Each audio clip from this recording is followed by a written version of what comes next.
sa Barangay Busay sa Cebu City, hindi raw muna hinahayaang magpagala-gala ng kanilang mga magulang.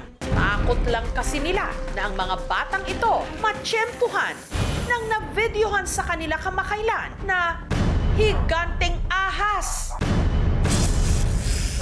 Oo ay. Ate ka na ko. Ate di man ko na mo. Ang gahitang sawa na mataang gumagapang sa kisame ng isang bahay. Hadlok jud mi atog maayo ma'am kay sukad kato pa jud mi kakita ginato kadakuang asawa. Sa laki kasi nito, kayang-kaya raw nitong lumulon ng tao. Bata, taong malaki. Kumakain talaga yun. Halos isang linggo kang walang tulog dahil anytime pwede kang pasukin ng bahay. Madaling araw nitong Oktubre 22, nung nabulabog ang kasambahay na si Mary Joy. Kay ang among boy diri nitawag na siya namo to pag abri nako sa gawang sa pultahan mo to nakita namo ang dako kaing sawa. Oo ay. Ate ka na ko. Wala jud ko nakahunahunag unsa akong buhaton. Ang sawa, tinatayang nasa 3 metro ang haba. Putigin na mong kuruga. Wala lang mi mo siyagi kung amo akong gitawag. Nato nanawag din sila og tanod. Pero bago pa man ito na corner ng mga tanod, Pag dating namin dun, ma'am, hindi namin yun naabutan. Nakita namo nga nigawa siya sa kusina. Hindi talaga nakita. Halos mga 5 oras namin na-search yung areas. Kay posible guro diri siya nagikan kay mao man ni ang kakahuyan nga duol sa among gitrabahuan. Na posible diri ra pud siya ning pauli. dahil dito, nangangamba ngayon ang mga residente sa paggala-gala nilang kapitbahay. Delikado na talaga, ma'am, kasi maraming maliliit na bata dito. Wala naman po na-report na may nakain yung bata or ano, mga hayop. Makasakaling makita nyo po, huwag nyong galawin yun. Tingnan nyo lang, i-monitor kung saan pupunta. Tapos tawag ka agad kayo sa barangay. Oo ay. Ate ka na ko. Ngunit hindi lang sa Cebu may nakita kamakailan na higanteng sawa. Sa General Santos City sa Mindanao, isang dambuhalang ahas din ang nang trespass sa isang bahay na na-corner ng mga residente. Nasangit siya sa kuha, di screen. O kayo, grabe ka na ko, guys. Anaconda. Oh, yan, Diyos ko. Yung haba ng ahas, nasa 10 feet or 11 feet kasing lapad ng hita ba. Bakit ba naglalabasan ngayon ang mga mala-anakondang ahas sa Pilipinas? Anaconda. Yan, Diyos ko. Susunod na. Gumapang ang takot sa bahay ni na Josefina sa General Santos City sa Mindanao nung sa bubong ng kanilang bahay, meron na palang na-trap. Ilaga, ilaga. Pero pag-abrin ako, guys. Hashtag ako, marang anaconda. Na isang gahiganteng ahas. O kayo, grabe ka na ko, guys. Anaconda. Yan, Diyos ko. Natakot talaga kami kasi ahas yan eh. Delikado yan, lalo na kung may mga bata at saka yung may mga alaga tayong mga hayop. Bago nito, ilang linggo na raw napapansin ni Josefina na may umaali-aligid sa kanila. First week sa September, maingay yung mga aso namin. Hanggang sa meron na naamoy na hindi ka nais-nais. Akala ko nga daga, hindi ko na talaga makaya ang amoy. Parang aatakihin ako ng asma ko. Ito, may bakas pa, ito. At saka ngayon, may amoy pa talaga siya. Parang amoy, daing. Paano naman kung dito siya banda? Mahulog siya talaga dito sa loob namin. Kaya agad siyang nagpatulong sa kapitbahay nilang si Jay Ford. Yung nakiusap sila na kunin daw yung daga doon sa bubong kasi mabaho na daw. Hanggang nanlaki ang mga mata ni Jay Ford nung nadiskubre niya kung saan nagmula ang nakakasulasok na amoy. Mga guys, tingnan natin, Jo. Ilaga. Ilaga, ilaga. Pero pag-abrin ako, guys. Hashtag ako, marang anaconda. Umaalingasaw na pala ang isang dambuhalang ahas na sa tansya nila ilang araw nang patay. Nasyak ako ba? Kasi ang laki ng ahas. Yung haba ng ahas, nasa 10 feet or 11 feet kasing lapad ng hita ba. Nasangit siya sa kuha, di screen. O kayo, grabe ka na ko, guys. Anaconda. Oh! Siguro walang madaan, bumalik doon sa kabilang butas. Nag-8 na siya doon sa cyclone wire. Yan, Diyos ko. Ang Ang sawa ang pinaghihinalaan ng kapitbahay ni Josefina na si Eliazar na tumuklaw sa kanya. Tumatahol kasi yung aso ko. Naglabas ako, tapos may nakita ako na parang naitim ba. Akala ko yung gulong ko lang na tumbat. Tapos nilapitan ko, pulutin ko sana para patindig. Biglang may kumagat.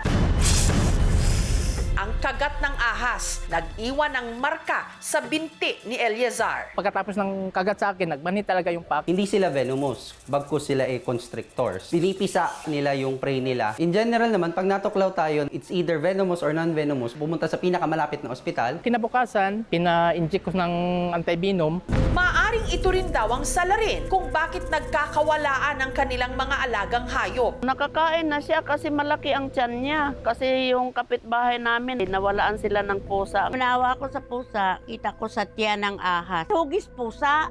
Ang sabi ko sa kanila na huwag nating hayaan ang mga hayop natin. Baka mayroon pang ibang ahas na gala, makain yung mga hayop natin. Ang tawag sa kanya is reticulated python. They are the longest snake in the world. Pag nag-venture sila sa community, ibig sabihin nun, nagkakaroon ng disturbance doon sa ecosystem sa taas ng bundok. Pag sila ay nauubos, halimbawa ay nagkakaroon ng habitat loss, wala siyang magagawa kung hindi bumaba sa community.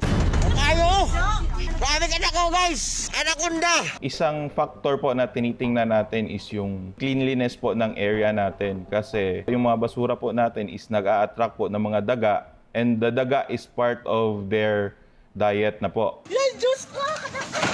Bagamat na corner ang sawa, problema naman nila ngayon kung paano ito matatanggal sa sinabitan nitong kable. Tinalian nila yung sawa para mababa lang. Muntik na magkagutay-gutay kasi malambot na siya talaga. Saka yung uod, galabasan na good. Kung meron ng threat sa life, itong ahas na pwede naman silang hulihin. As long as hindi sila sasaktan, pwedeng tumulong yung penro or senro. Nagmamonitor din po kami, baka po may kasama pa rin yung sawa. May makita ulit. Inform din po kami. Ate ka na po. Ang laki nila, patunay na mayaman pa rin ang ating kapaligiran at kalikasan. Grabe ka na ko, guys! Sana matiwasay lang silang dumaan dahil hindi welcome ang sinumang ahas sa ating mga tahanan. Anaconda! Yes, Diyos ko! Kung sa nagdaang Halloween, nakakatakot ang mga costume. Sa taunang cosplay day sa Session Road sa Baguio City, nakakata-cute! Ang mga cute kasi na mascot, nagkarerahan.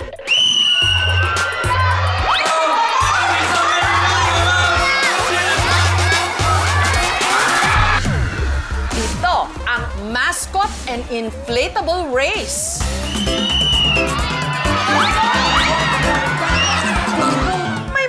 Costume ng cartoon, maalamat na nilalang at paboritong anime character.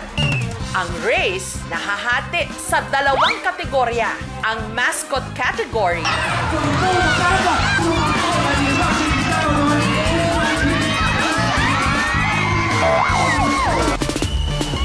at ang inflatable category.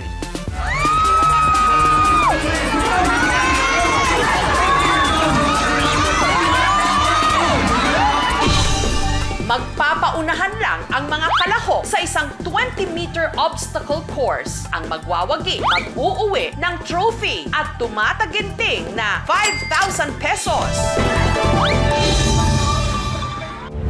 Isa sa kumasa sa mascot category, si Willan. Nung nag-start po ako nung 2021, low budget po tapos nag-entertain po kami. Madaming natutuwa sa akin. Ang napili niyang character, ang Sad Bear mascot. Nakyutan lang po ako. Nakita ko po online tapos binili ko po. Tapos biglang may pa-event din kaya sumali din po. Tignan nga natin kung tatalab ang kanyang paoso. Nung nakapwesto na si Sad Bear at ang katunggali niyang sina Panda at Yellow Bird, let the race begin! Si Willan nahirapan sa kanyang costume sa ulo.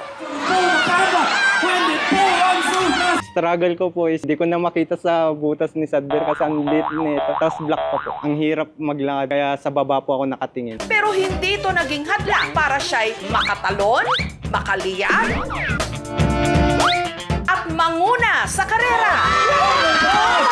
Na-shock po ako kasi first time ko pong makipag-race tapos nanalo pa.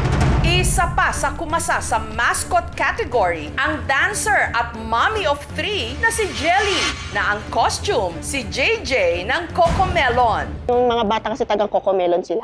Nagmamascot si Jelly para kumita ng extra para sa kanyang mga anak. Pinakamababa namin 500. Mataas namin 1,000 plus. Napakainit talaga niya. Nakakahilo. Nagulat sila na, babae ka pala. Ang makakatapat ni Jelly, 2 asong mascot at takbuhan na!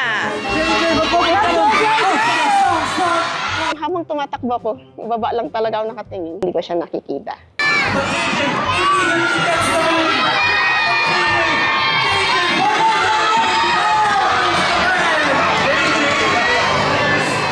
Gulat ako sa sarili ko, ay, nanalo ako ng first round.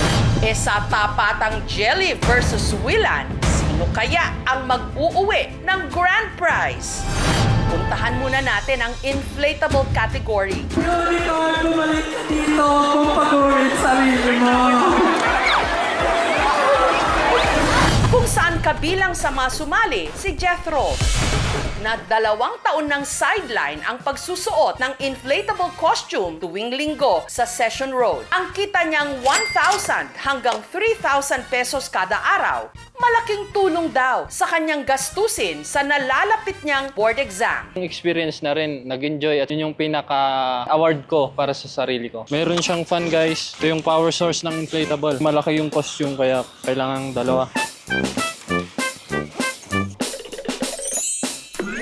Ang napiling karakter ni Jethro, ang maalamat na unicorn.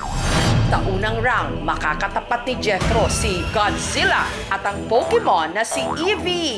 Simulan na ang karera!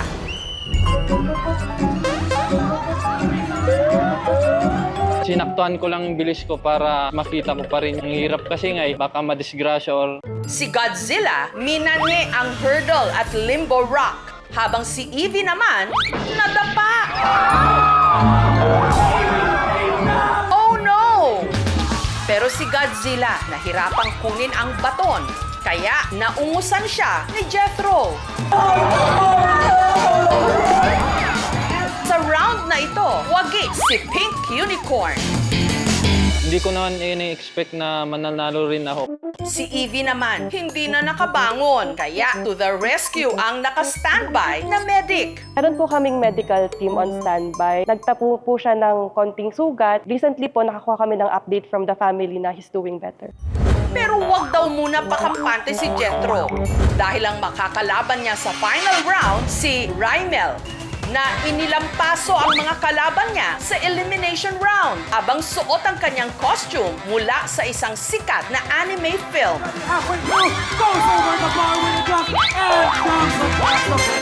Yung nasa isip ko na lang, basta tumakbo na lang, tapos do my best. Alam ko na pong ako yung panalo yan. Handa na raw siyang harapin si Jethro, aka Pink Unicorn, sa final round.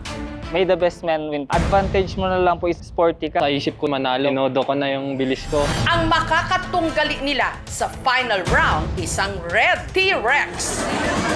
Nung nagsimula ang karera, sina Jethro at Rymel neck and neck. Hanggang sa si Rymel nakabuelo na itinuloy-tuloy na niya hanggang finish line. In 10, may point na pagtalon ko, muntik akong matumbag. Sa huli, si Rymel ang grand winner sa inflatable category. Talagang nag-cheer lahat na tumatawag. Lately ko na lang na-realize na ako pala yung champion. I did my best na ipanalo yung race pero hindi pinalad. Baka may purpose talaga or hindi para sa akin. Sa one-on-one tapatan naman kaya ni na Jelly at Willan, sino ang magwawagi? Ready, get set, takbo!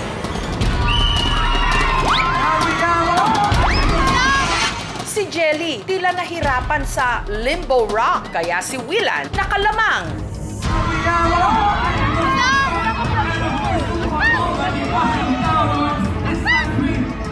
Hanggang sa nahirapan nahirapan si Jelly na pulutin ang baton kaya hindi siya agad nakabalik. Sumabit ako sa rope. Hindi ko siya nakita kaya nagyuko na lang ako. Si Willan na nangunguna na sana, nagkaabirya pa. Palapit na sa finish line, sumabit po yung ulo ko. Bigla akong nag-stop.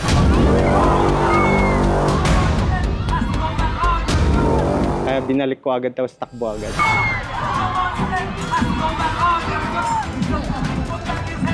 Kaya si Willan panalo ng 5,000 pesos. Grabe yung excitement po nung nasa finish line. Grabe, tuwang-tuwa po ako. Habang si Jelly naman, pabiro na lang na nag-cry baby sa kalsada. Sabay pose. Hindi ko in-expect na manalo talaga. Nabilib ako sa sarili ko. Kasi syempre, lalaki silang lahat. Ako ng babae. First naman po siya sa Pilipinas. Yung gusto po naming mangyari is masaya po yung nanonood. At the same time, masaya din yung racers. Which is for fun naman po kasi talaga siya. Ang goal po actually ng festival is to make a safe space at saka creative hub para sa mga artists natin because they experience discrimination. Minsan po merong mga nanghihila ng costume nila. Behind those costumes po, may human being na nandoon. And they are very passionate on what they do. It's very important to be kind always. Sa malamig na klima ngayon ng Baguio, ang karera ng mga inflatable costume at mascot, mainit na tinangkilik ng publiko.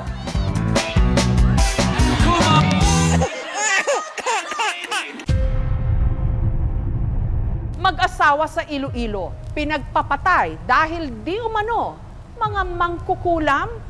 Sino ang gumawa nito? At meron bang basihan ang mga paratang sa kanila?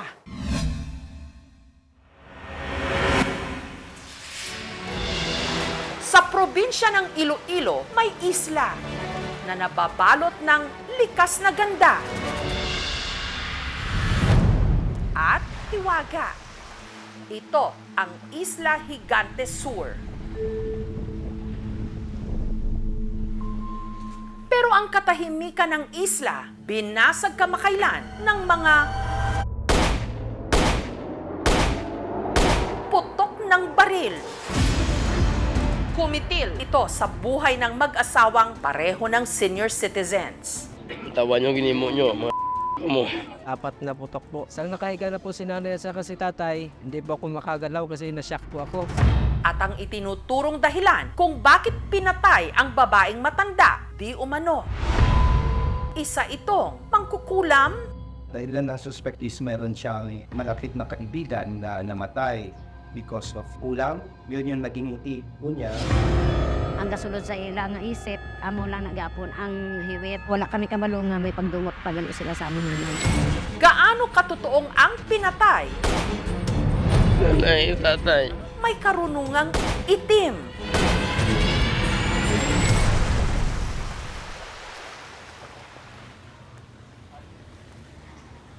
Tahimik ang paligid. Ang mga residente, mailap sa mga dayo.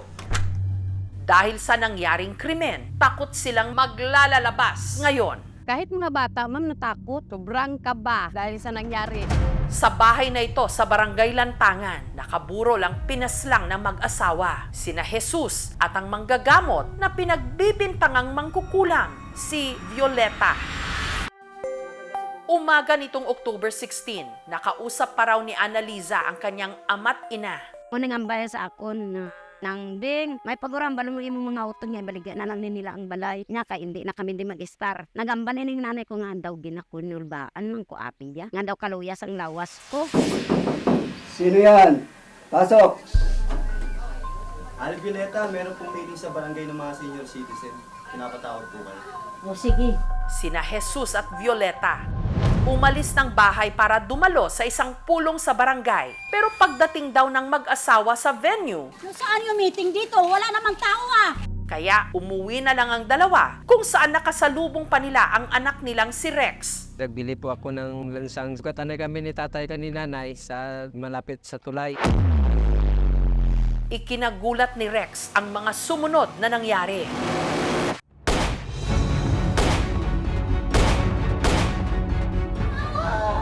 4 na putok po. Nang nakahiga na po si nanay at saka si tatay, hindi po ako makagalaw kasi na-shock po ako. Ang suspect agad umiskapo.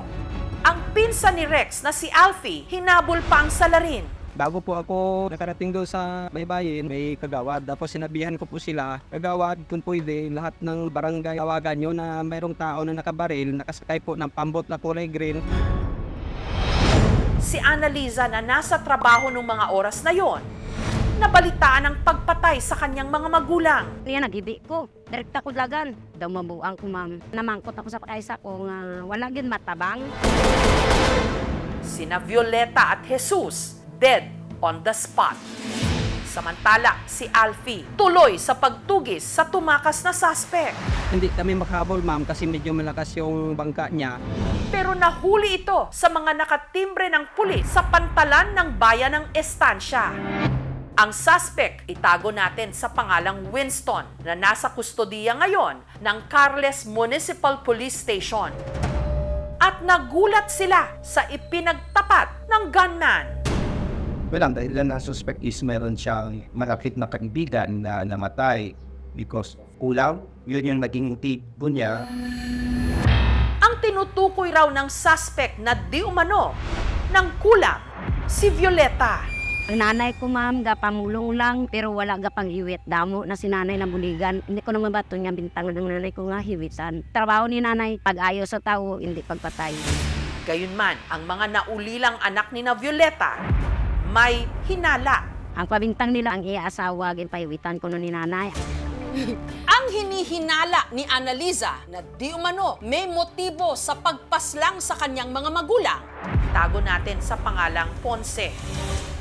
Nung nagkasakit daw ang kasintahan ni Ponce na itago natin sa pangalang Jane, si Violeta raw ang nilapitan ng mga ito. Tintawag nila si nanay nga ipabulong nga, pero nakabuhi na sila sa istorya nga hiwit. Nga ba ni nanay, hindi ko magtandog sina, gimbintangan yun ako gani nga giniwitan ko.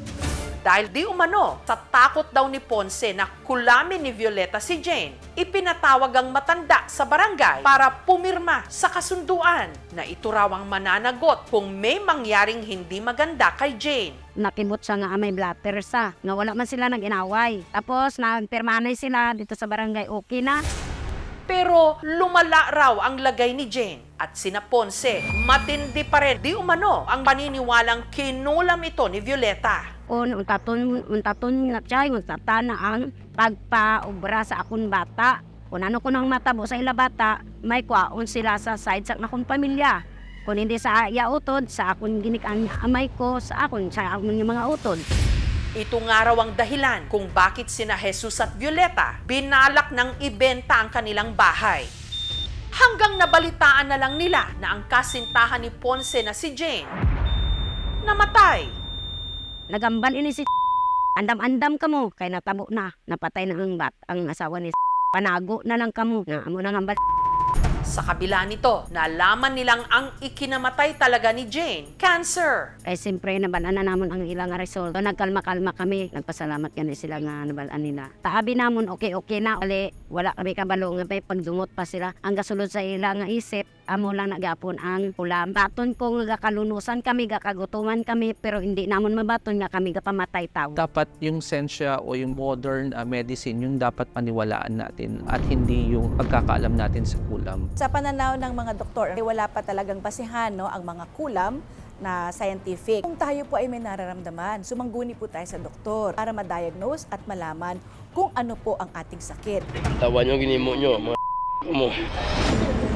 Ang di umano pumatay sa kanilang mga magulang, matagal na raw nilang nakikitang umaali-aligid sa kanilang barangay. September 15, nakita ko inang lalaki. O, nakasugata ko na sa may dalan. Inaang lalaki, inang nagpatay sa ako nanay kag tatay. Dira inagapuli sa kay. Kami mismo nakabalo nga dira kay Star sa ila. Tapos mga 2 na kabulan na dasa. Pero ang kapatid ni Violeta na si Roberto, naniniwalang may mas malalim na dahilan kung bakit pinatay sina Violeta. Ito'y dahil sa alitan di umano sa lupa. Inaangko nila ng aming lupa, dahil kuno. Hindi man kami magsugot kay nga ang kuno nila. Kay kami may dokumento kami nga insakto. Sa legal kami mo. Kay sila, wala sila sa mga dokumento. Ang kuno nila nga ila. Tapos nagambal sila nga pamatyon kami. Tapos ang ibang nabilin papalayason. Kapangamuyo kami sa Ginoo, nga tagaan ng ustisya nga mon iloy kag amay. Nga mabalaan lang namon kung sino ang nagsugo. Nakausap din ng aming team ang hinihinalang di umano may motibo sa krimen na si Ponce. Pero tumanggi siyang magpa-interview. Gayunman, mariin niyang itinatanggi lahat ng mga ipinaparatang sa kanya. Sir, pumapayag po ba kayo magpa-interview, sir? Ang nakakulong namang suspect na si Winston, hindi rin nagpa-interview. Ma'am, hindi po ako papayag, ma'am. Ayon sa kanyang abogado, magbibigay lang sila ng pahayag kapag may hatol na sa kaso. Samantala, patuloy ngayon ang investigasyon ng pulis sa nangyaring krimen. Wala po siyang sinabing mastermind. Wala naman po. Isang tao na nag-convince na gumawa ang isang tao ng krimen. Kahit hindi siya yung pumatay na akto doon sa mga subject natin, yung kaparusahan ay pareho doon sa mga tao na pumatay talaga ng diretso. Kung ito'y mapapatunayan ng murder, yung penalty nito ay reclusion perpetua o 20 years hanggang 40 years sa pagkakabilanggo. Hanggat di ka napapatunayan ng korte with finality, bibigyan ng presumption of innocence yung isang tao. Hindi natatapos ang investigation. Marami pa kaming ginagawa dyan. Ang mga otoridad nangakong tututukan ng seguridad at kaligtasan ng naulilang pamilya ni na Violeta. Kaagad-agad nag-coordinate po kami kay PNP. Nag-deploy po tayo ng 5 doon na personnel natin. Coordinate din tayo sa maritime. So, kasama po natin sila doon sa isla. Pwede lang namon mabalik ang nila kabuhi, balik din namon. Di kami gusto nga bayaan nila kami. Kaya ako pag kinangla namon sa ila. Ang among ginapangayo, bisan nadula na sila, tagaan na kami sa justisya. Tawan nyo, ginimo nyo, mga mo.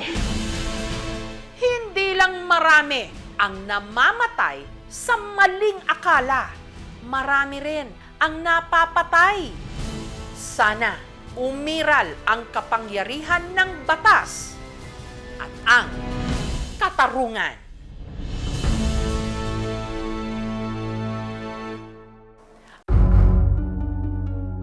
Sa kalagitnaan ng pananalasa ng Bagyong Christine nitong nakaraang linggo, isang lalaki ang navideohan na lumulusong sa baha para magtinda. Sino siya at bakit ganon na lang ang kanyang pagpupursiging kumita?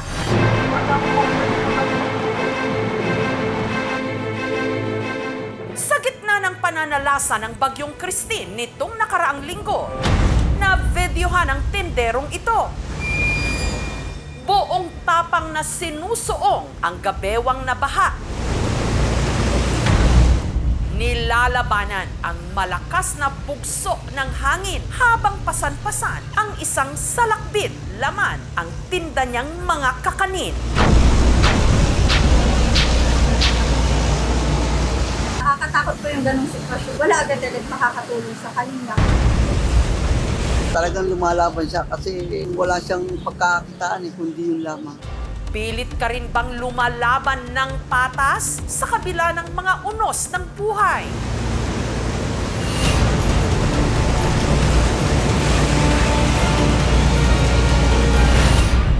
Hinanap ng aming team ang viral na tindero.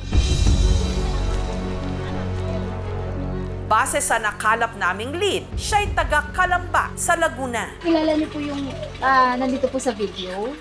Ito, saan po? Dito po. Dito po ba yung putuhan ni Baby po? Ay, opo. Tindero ko po yan. Hanggang may nakapagturo sa kanila sa bahay na ito. Siya si Randy, ang tinderong pilit naghahanap buhay. Gaano man kasungit ang panahon, Ako talaga ho yung nakuhanan na iyon, ang lumulusong sa tubig kasagsagan ng bagyo. Nasa isip ko lang po kasi kung walang makakain yung pamilya ko eh. Pinilit ko talaga magtinda. Ayun, mga palang bagyo, hindi ko alam na parating ng hapon.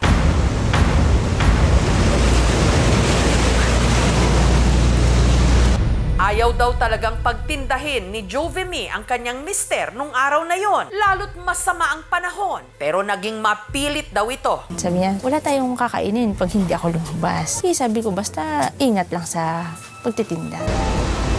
Ngunit sa kalagitnaan ng pagtitinda, tumindi ang bugso ng hangin at parang wala nang bukas ang buhos ng ulan.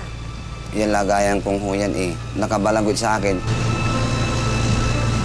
Ay yung lata kong ganyan, pag balangwit ko nakaganon siya Pati ako nadadala.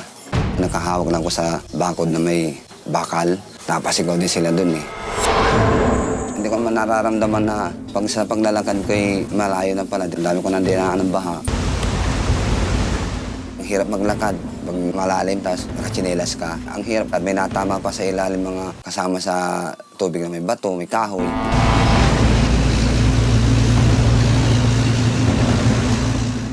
Pag nasabayan mo yung sasakyan kasi, papalo sa'yo yung alon niya. Siyempre madadala ka. Nakakaramdam naman po ako ng takot kasi po hindi po talaga siya nag-update maghapon sa akin. Baka mamaya po may magliparang mga yero. Naubos naman ni Randy ang paninda niya nung araw na yon. Pero nung pauwi na siya, lalong nagngalit ang bagyong Christine. Palakas o ng palakas. Siyempre, kinabahan ako. Buti nakahawak ako doon sa gutter. Kaya nung paghawak ko, napatigil ako. Nung narating na ni Randy ang barangay Halang sa Calamba, doon na siya na-videohan ni Shamilay. Hindi ko naman alam na ako yung nakukuhanan pala ng video. Hindi nire-diretso ako. Nakita ko po si tatay nung nasa labas na po ako nung dahil pinalabas na kami nung coffee shop dahil tumataas na po yung level ng tubig po. Sa awa ng Diyos, matapos sa pakikipagbuno ni Randy sa puot ng kalikasan, ligtas siyang nakauwi. Nung dumating naman po siya, sabi ko, salamat Lord at wala naman po nangyaring masama sa kanya. Nung mga oras na yon, nagva-viral na pala ang video ni Randy. Mare, di ba si pare to? Pinakita lang po ng kapitbahay po. Naiyak po ako kasi po yung hindi ko po akalain na ganun po yung sinuong niya pong baha nung pauwi na po siya. Ang kinatatakot ko yung hindi ako makauwi, hindi ko makita ang pamilya ko dahil sa bagyo na yun. Kahit pagod ka na.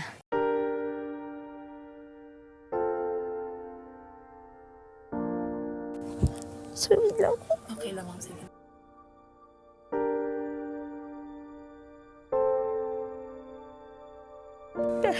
Kahit pagod na po siya, hindi po niya alintana yung pagod po.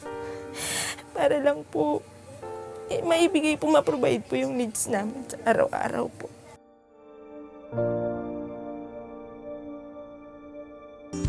Sa pagtitinda ng kakanin, binubuhay ni Randy ang kanyang mag-iina. Umaga pa lang, abala na siya sa paghahanda ng mga inangkat niyang puto, sapin-sapin at kutsinta. Prepare ng yan, ganyan, paninda. Ikakarga mo sa lagayan mo sa ganyan. Alis ako ng alas 5, alas 6 na umaga.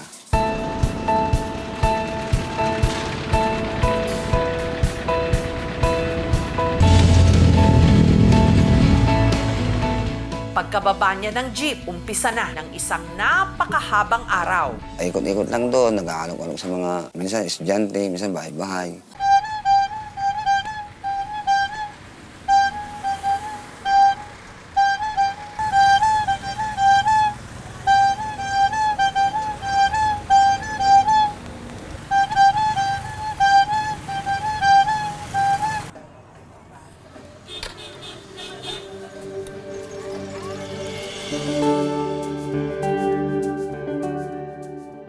Magdidilim na nung naubos ang paninda ni Randy. 500 o 600 ang may umuwi kong malinis sa pamilya ko. Ang kinita ko, nire-remit ko sa asawa.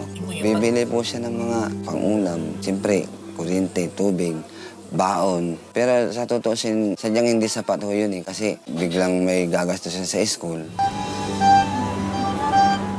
Sa susunod na buwan, lalo pa raw siyang magsisikap dahil ang kanyang misis manganganak na sa pang-apat nilang anak. Hindi ko iniisip yung pagod. Ang iniisip ko, yung mapagtapos ko yung mga anak ko hanggat kaya kong kumayod. Gagawin ko yun kasi ako nga ho Kung gagaya sila sa akin, wala na. Ngunit may mas malalim palang dahilan si Randy kung bakit sa Calamba niya piniling tumira at magtinda. Habang nagtitinda ako dito noon, hahanapin ko pa rin yung mga magulang ko. Sa Pangasinan lumaki si Randy. Puro hanap buhay lang ang nasa isip ko noon. Kinuha lang akong magtitinda ng biltong doon sa Makati. Sa tiyuhin ko. Hanggang may ipinagtapat daw sa kanya ang kinilala niyang pamilya. Ang sinasabi nila sa akin, pinampong ka lang sa amin. Hindi ako tunay na anak. Ang kanya raw tunay na ina, tiga Calamba sa Laguna. Nung umalis daw yung babae, wala daw binigay na pangalan. Basta ka na lang din inlebo na parang tinapay. Pagtuntong ng 17, binuhay na ni Randy ang kanyang sarili. nagtinda ng kakanin sa Laguna sa pag-asang maipagtanong-tanong niya ang hinahanap niyang ina. Samantala, matapos kumalat ang kanyang video, marami ang humanga sa sipag ni Randy. Nakakadurog naman ng puso. Sana mayaman ako para mabigyan kita. Lord, please sana pumabor rin ang pagkakataon sa mga kagaya ni tatay na kahit hirap na sa buhay pero lumalaban pa rin ng patas. Tama, kaya laban lang. Iba-iba ang ating pinagdadaanan. Ang mahalaga, may pag-asa. Dahil dito, marami ring nagpaabot sa kanya ng tulong. Bigas po, 2 yan. Sa mga tumulong po sa amin, sa mga na bahil yung video ko, nagpapasalamat po ako. Samantala, ang mga kawani at barangay ng LGU ng Calamba City. Surprise pala. Salamat po siya. Salamat po.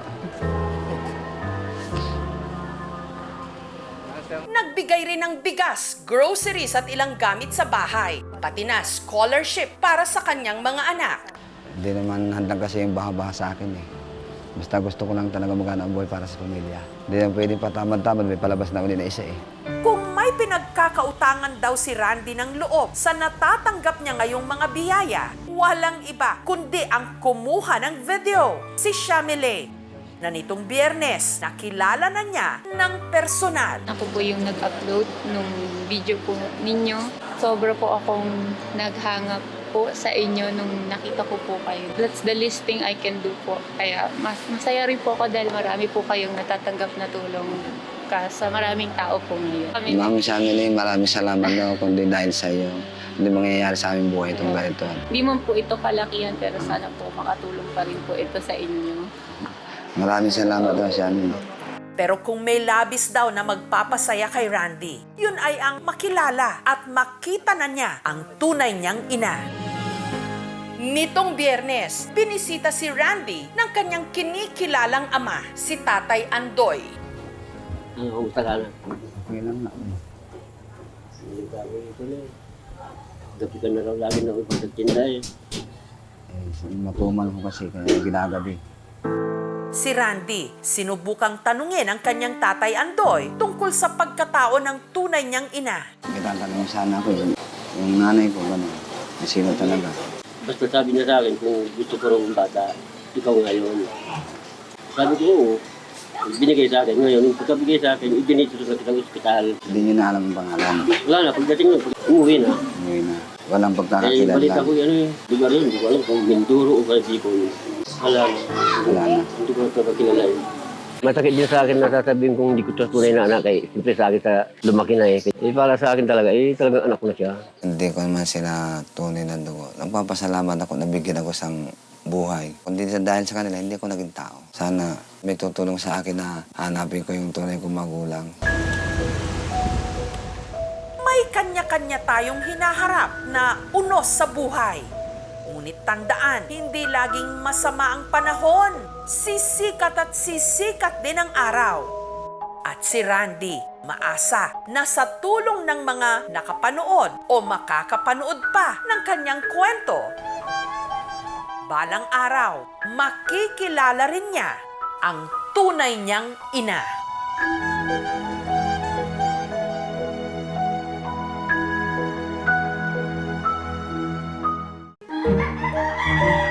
Sa Negros Occidental, may bagong bukas na hotel na ang design dambuhalang manok panabong na tinagurian ngayong largest building shaped like a chicken. Kung tumitilaok lang daw ang manok na ito, tsak magigising ang buong isla ng Negros. Ang istruktura kasi ng higanting manok na ito, may lapad na 39 feet at 9 inches at taas na 115 feet o katumbas ng mahigit 100 pinagpatong-patong na manok. Pero hindi lang ito basta simpleng estatwa. Ang matatagpuan kasi sa loob ng manok, hindi atay, Betamax o isaw, kundi 50 16 air-conditioned rooms kung saan pwedeng mag-staycation. Tama po, isa itong hotel. Ito ang manok ni Kano Guapo. Ang tinitingala ngayong chicken hotel sa Talisay City, Negros Occidental. Sa pag-check-in sa chicken hotel, makikita ang 6 nitong palapag. Dito tayo sa side ng manok, no? Pakya tayo. Nandito tayo sa base ng manok. I believe we have 6 or 7 rooms. How big is the rooster? We have rooms here that can accommodate 4 persons, 6, 8, 10, 12. We have also rooms for 16. Barkadahan room. Sobrang nakaka-amaze po. Parang tunay na manok talaga. I like it. It's very big.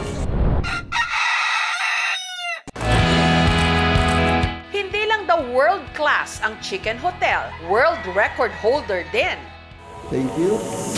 Nito lang kasing October 19, ang manok ni Kano Guapo ginawara ng Guinness World Record for the largest building in the shape of a chicken. Ricardo Kano Guapo Tam has achieved a Guinness World Records title for the largest building in the shape of a chicken. This is a world record, no? Nilalagay lang namin yan sa loob ng bahay. We have to be extra careful kaya nakakaiba yung papilya eh. Hindi ma-falsify ng ibang tao. Ang may-ari ng chicken hotel, si Ricardo, o kilala sa tawag na Kano Guapo. I always think out of the box. Innovator ako. I want something different. I want something new. Plinano niya itong idagdag bilang bagong atraksyon sa kanyang resort, lalo't ang kanila raw probinsya. Nakilalang may galing na fighting cock. Dito na nangitlog ang ideya na magtayo siya ng hotel na hugis manok. Para maisakatuparan ito, una muna nilang itinayo ang pundasyon. Sunod na kinorte ang hugis. Mahirap siya kasi ang laki ng manok, isama pa yung mga weather dito sa taas na parati ulan, fogs, hangin. Ang hugis ng manok ay dinaan po namin sa proportioning. Gumawa muna kami ng miniature para magawa namin ang insaktong sukat sa actual size ng manok. Ang buong proseso tumagal ng 15 buwan. Butas ng karayom din daw ang dinaanan ni Ricardo para masungkit ang Guinness World Record. We have to prepare lots and lots of paperwork. They asked me to get a surveyor, yung may state-of-the-art na equipment. Kailangan raw humanap ako ng 2 credible na witnesses. Ang Chicken Hotel nagsisilbi ngayong paalala kay Ricardo sa kanyang simpleng pinagmulan. Lalo't sa totoo lang daw, dati silang isang kahig, isang tuka. Laking barong-barong daw noon ang pamilya ni Ricardo. Pang-8 siya sa 10 magkakapatid. Walang masyadong ulam. Nasa heaven ka na yan eh, kung makakain kami ng manok. Alam ko na ang hirap talaga i-compare yung aming buhay. Umiiyak lang ako nga bakit sila may TV, may telepono sila, at saka may mga bago silang damit. Ang lahat namin na damit, binibigay lang ng tiyuhin namin. Nagbibinta ako ng bitsuko from one barangay to other barangay. Umiiyak ako yan. O bakit buo ang kanilang pamilya? No? Sa amin hirap eh. Ang mga kapatid ko at the very early age, lahat kami nagtatrabaho eh. Ang kinikita niya noon, 10 sentimo kada araw. Bibili na lang ako ng pandesal. Pero kahit gaano kami katipid, nahirapan pa rin kami. Para makapag-aral ng kolehiyo, kung ano-anong racket din daw ang kanyang pinasok. Nung nakagraduate, trabaho agad. Nagtatrabaho ako sa isang auto supply. After that, nagtrabaho naman ako sa isang grocery store. Naging driver ako doon, naging bodigero, naging salesman, naging collector. Nung nakapag-ipon, nagpatayo ng sariling restaurant. Kaya ang dati bihira lang makakain ng fried chicken, nakakakain na ngayon ng kahit na anong gusto niyang ulam. Thank you, God. May manok, may adobo, may sugba, iba-ibang klaseng luto. At sumunod na lumipad ang kanyang ideya na pasukin naman ang resort business. Our place has so many amenities and facilities, no? Especially for children. This is the biggest playground para sa mga bata. This is a family-oriented resort. Yun ang pinakamaganda dito. If you dream on something, it's easy. But to make it a reality, yung pinaka-difficult part. Gusto mo maging successful, kailangan hard work, kailangan mag-isip ka yung magawa mo. Huwag kang mag-isip na hindi mo pwede magawa. Ngayon, hindi na lang chicken inasal ang sikat sa Negros. Tourist attraction na rin ang kanilang chicken hotel.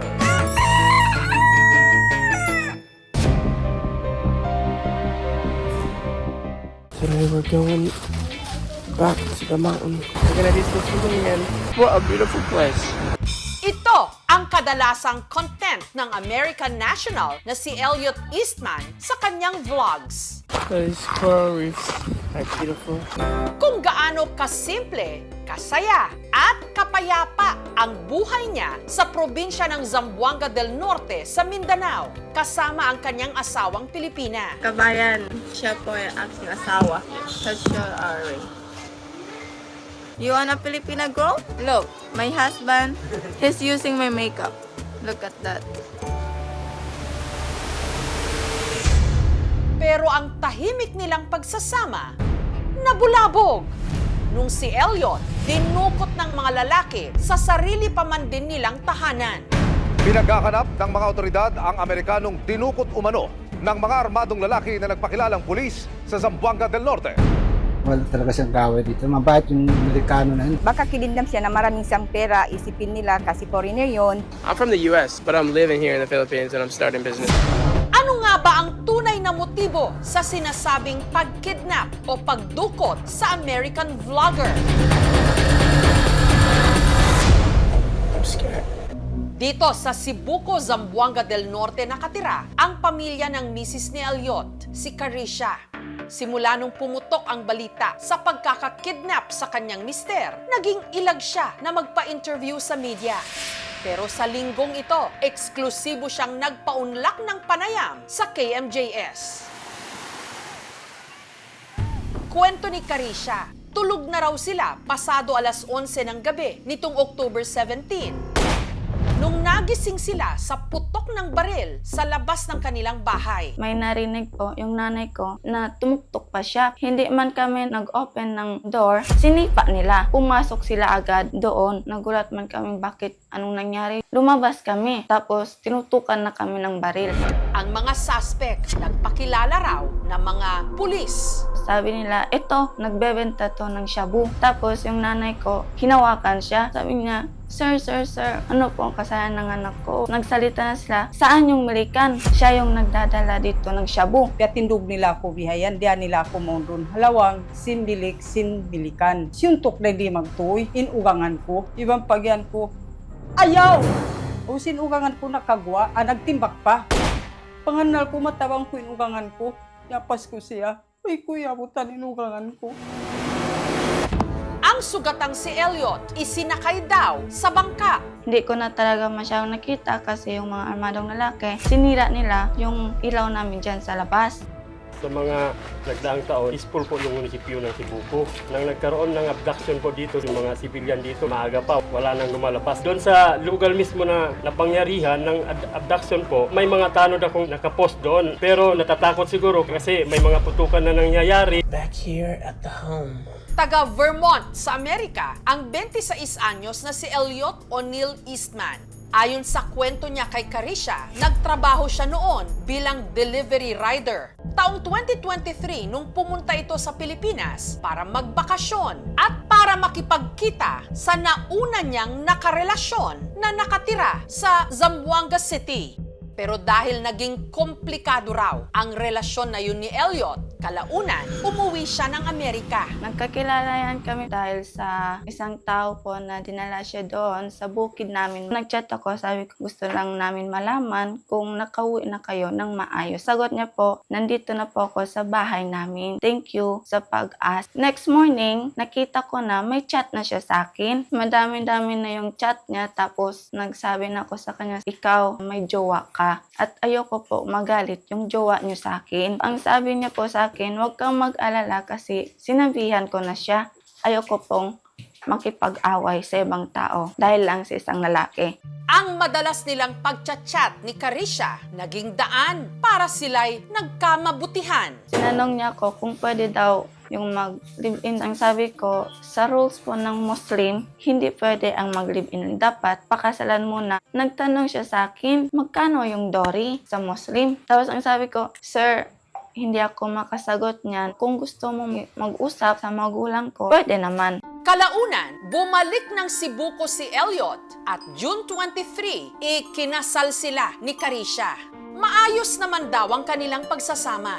Ang kanilang araw-araw na pamumuhay sa probinsya, nakadokumento sa kamera. Street food with a street kid. I found this person on the street. I think they're up. Brought her home. I'm fearing her.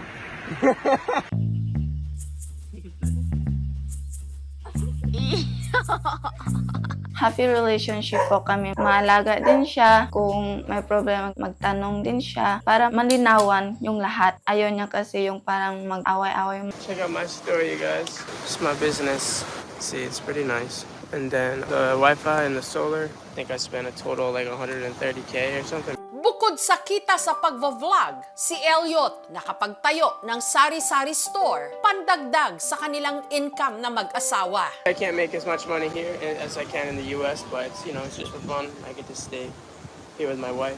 It's not really always about the money. Ito po, sir, yung pinagawa ng asawa ko na tindahan.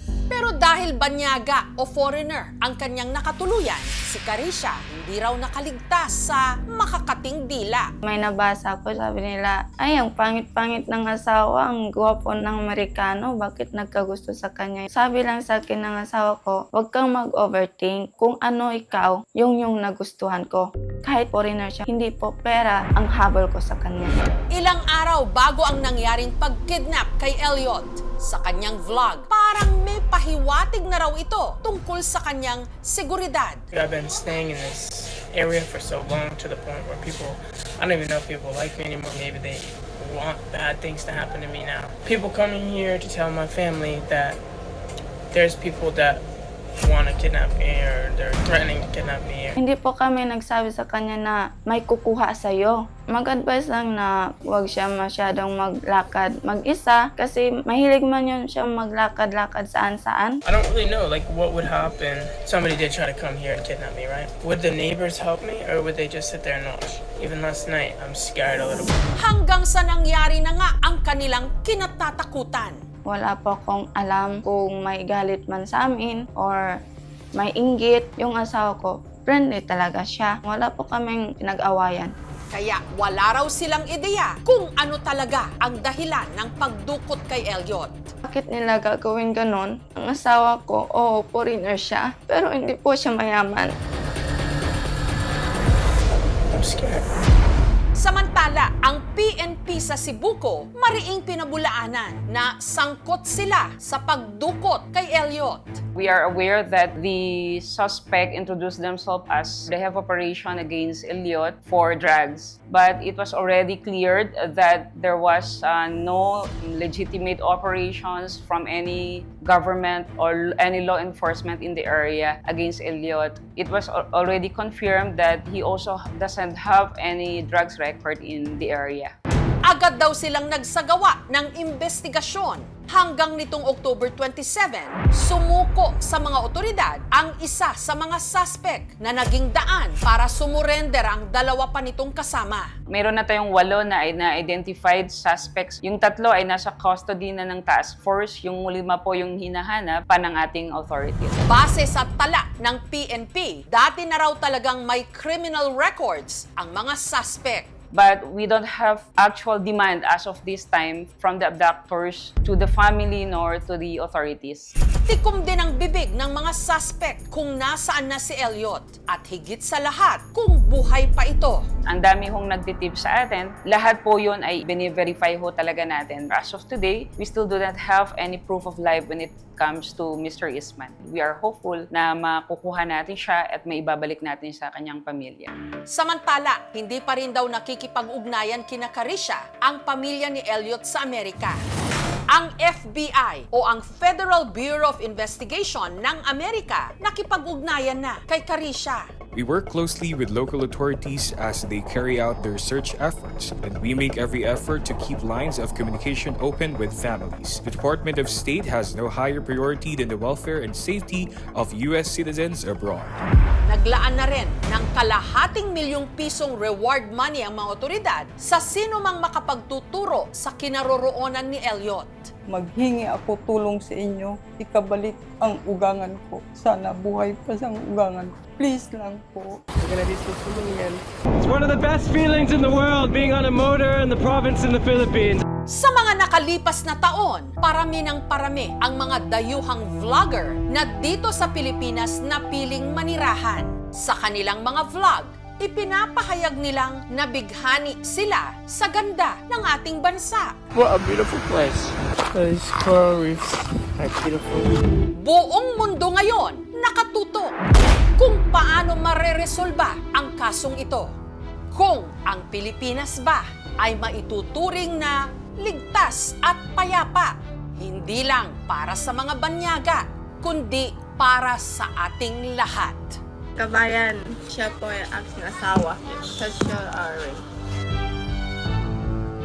Sa asawa ko, nakakaalam. Please, sabihin niyo po kung saan siya. At sana, sumuko na po yung kumuha sa kanya.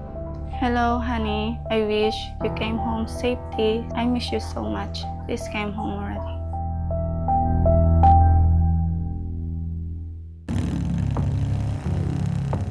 Isang bata sa Quezon, sugatan ang ulo matapos dapuan ng isang hindi pa matukoy na nilalang na umaatake raw sa kailaliman ng gabi.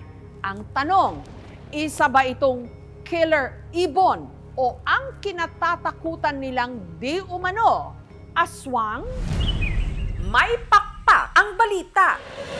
At ayon sa ipinadala sa aming mensahe, may pakpak din daw ang balibalita ngayon sa isang bayan sa Quezon na nagdudulot sa kanila ng pangamba.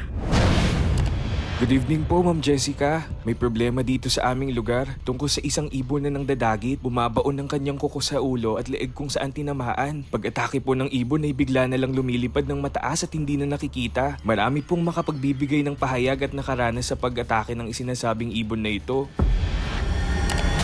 Wala ng sugat, Eric. Kala ko maliit. Sa video, makikita ang isang binatilyo na duguan ang ulo.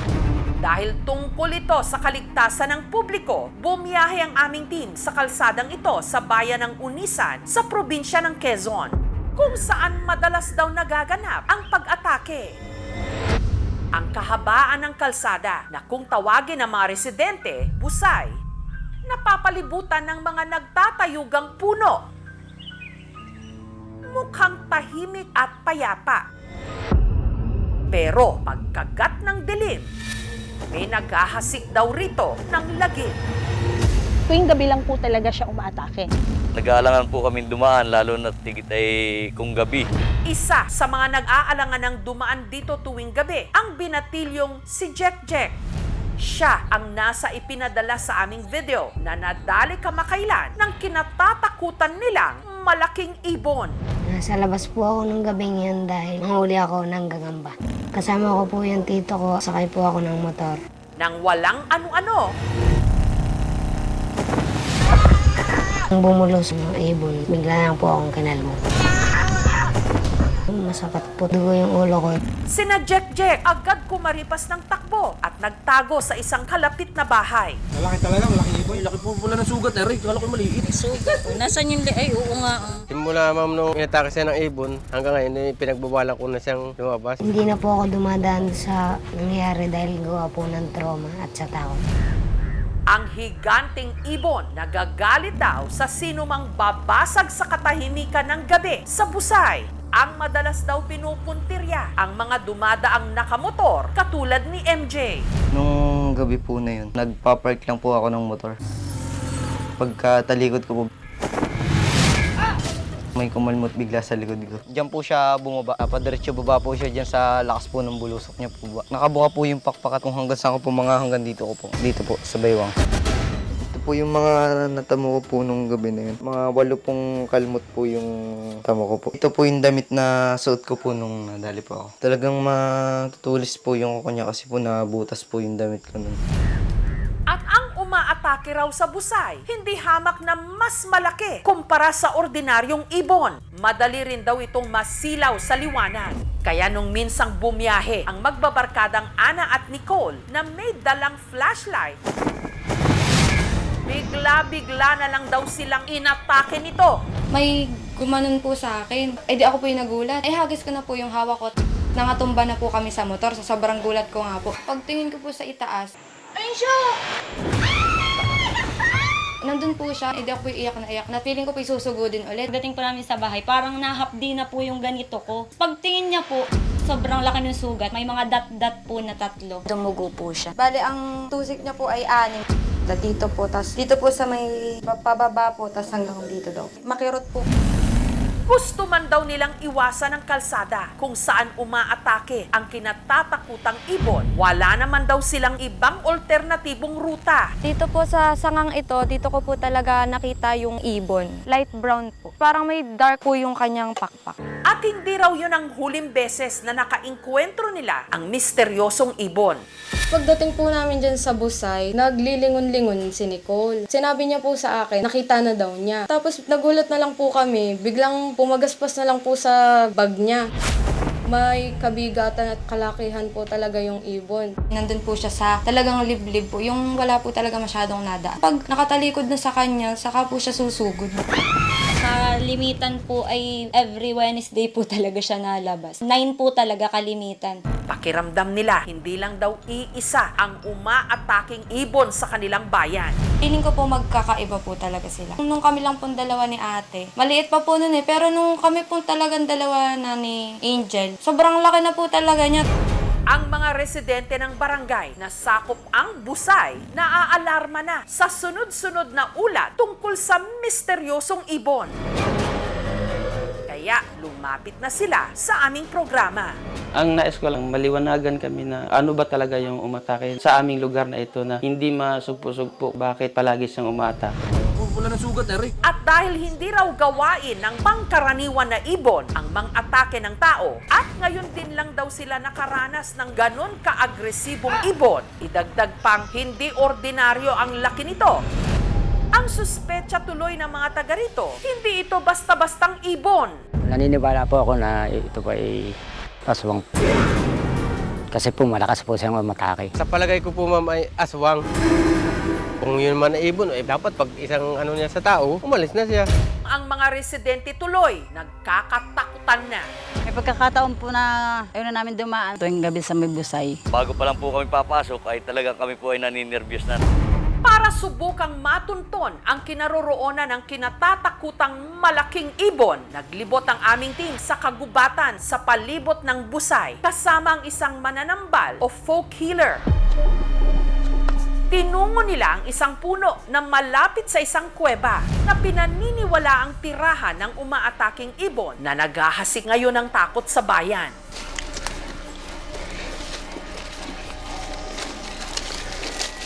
Dito ma'am, nakatira oh.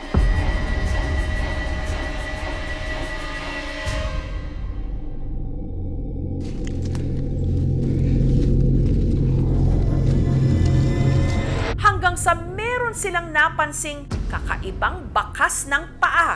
Ari po yung bakat ng paa niya ma'am ho. Ayan. hanggang ang kinatatakutang nilalang na litratuhan nila. Picturean ko po yung ibon para makita po ng ibang tao yung itsura niya. Ibon nga ba ito? Di talaga pangkaraniwan. O isang kakatwang nilalang? Sa palagay ko po ma'am ay aswang. Base po dun sa picture. Dapat ba talaga itong katakutan? Ayan o, kita mo.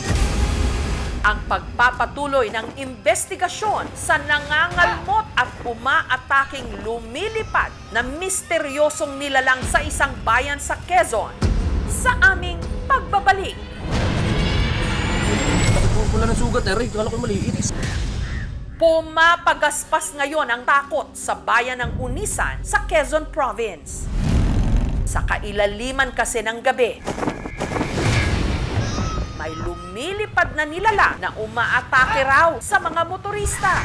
Wala ng sugat, Eric. Kala ko maliit. Nung bumulos ng ibon, bigla lang po akong kinalmo. Masakit po. Dugo yung ulo ko.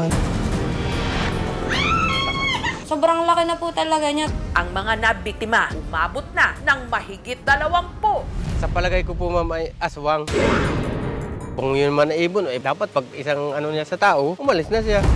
Para mabigyang linaw kung ano ba itong lumilipad na nilalang na umaatake sa kanilang mga kababayan. Wala ng sugat, Eric. Kasama ng isang mananambal, pinuntahan nila ang isang bahagi ng gubat kung saan pinaniniwalaang nakatira ang kinatatakutang malaking ibon o nilalang. Alayo pa, doon pa yung. Ang sadya nila, ang isang malaking puno na ayon sa ilang mga residente, posible raw pugad ng misteryosong ibon o nilalang. Dito ma'am, nakatira oh.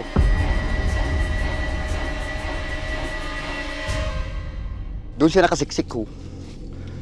Doon sa ilalim mo. Nakakita sila ng kakaibang bakas ng paa. Ari po yung bakat ng paa niya ma'am ho. Ayan. Imposibleng bakas ng tao. Napakatarik na bundok, ito pa hindi tambayan ng tao. Ang mga bakas ng paa, posible raw mula sa misteryosong ibon na nalitratuhan kamakailan ni Lawrence. Nung araw po na nalitratuhan ko po yung ibon, yun din po yung araw na tinatake po si MJ. May nakatigil po dito na tricycle. Akala ko po may problema. So nilapitan ko po. Tapos tinuro po nila yung nakabang sa kanilang ibon. Picturean ko po yung ibon para makita po ng ibang tao yung itsura niya. Kinumpirma po ni MJ na yun yung ibon na umatake po sa kanya.